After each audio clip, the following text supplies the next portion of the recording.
This is the next video of chapter number 4 of Indian economy. The question is, why and how are private sector regulated under IPR 1956? IPR industrial policy resolution 1956 के according private sector को कैसे regulate करा जाता था। अब मेरी 3-4 बातें आपको सुननी है अच्छी तरीके से। सब चीज़ों के लिए आपके पास लाइसेंस होना ज़रूरी है। अगर आप किसी भी बैकवर्ड एरिया में अपनी इंडस्ट्री सेटअप करते हो तो आपको ईजिली लाइसेंस मिल जाएगा और आपको कंसेशन भी मिलेगा उसके लिए, अगर आप कोई इंडस्ट्रियल बैकवर्ड एरिया में काम कर रहे हो।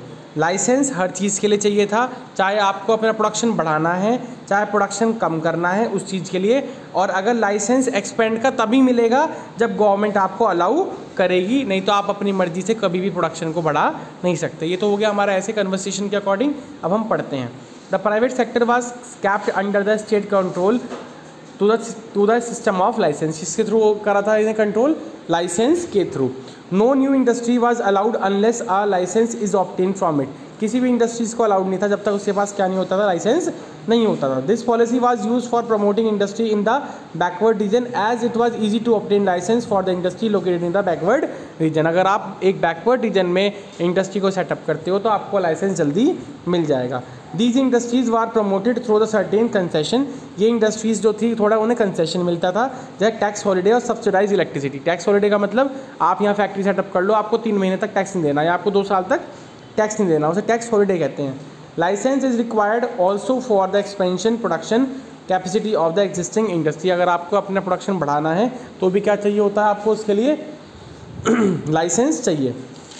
फिर देखिए इसमें क्या कहा गया, licence to expand is only given if the government were convince that the economy require larger quantity of goods. Licence expand का आपको तभी मिलेगा जब गवर्नमेंट ये चीज़ कह देगी कि ज़्यादा क्वांटिटी चाहिए, किसकी? आपको गुड्स की। स्मॉल स्केल इंडस्ट्रीज़ क्या है? Small scale industries is presently defined as one whose investment does not exceed 5 crore. जिनकी इन्वेस्टमेंट 5 करोड़ से ज़्यादा नहीं होती वो क्या है? आपकी स्मॉल स्केल इंडस्ट्रीज़ होती हैं। In the beginning planning 1951 it was defined as one whose investment does not exceed 5 lakh। तो पहले कितनी थी आपकी? 5 लाख और अब कितनी है? 5 crore. In 1955 the village and the small scale industries committee was also known as करवे कमेटी। बहुत इंपॉर्टेंट है, करवे कमेटी किससे रिलेट करता था? आपकी स्मॉल स्केल इंडस्ट्री से। This committee note the possibility of using small scale industry as source of income in the rural areas। उन्होंने ये बताया था कि जो आपकी स्मॉल स्केल इंडस्ट्री है सोर्स ऑफ एम्प्लॉयमेंट है किस चीज़ का?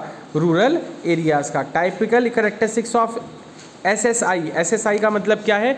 Small scale industries. मेन बात क्या है? लेबर इंसेंटिव होती है इसमें, ज़्यादातर मशीन तो कम होती हैं, ज़्यादातर हम लेबर से काम कराते हैं तो इसलिए क्या होता है? एम्प्लॉयमेंट भी होता है।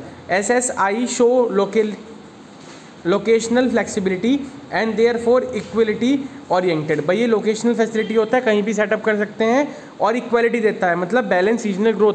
कहीं स्मॉल स्केल इंडस्ट्री डेवलपमेंट कर देती है, कहीं लार्ज स्केल।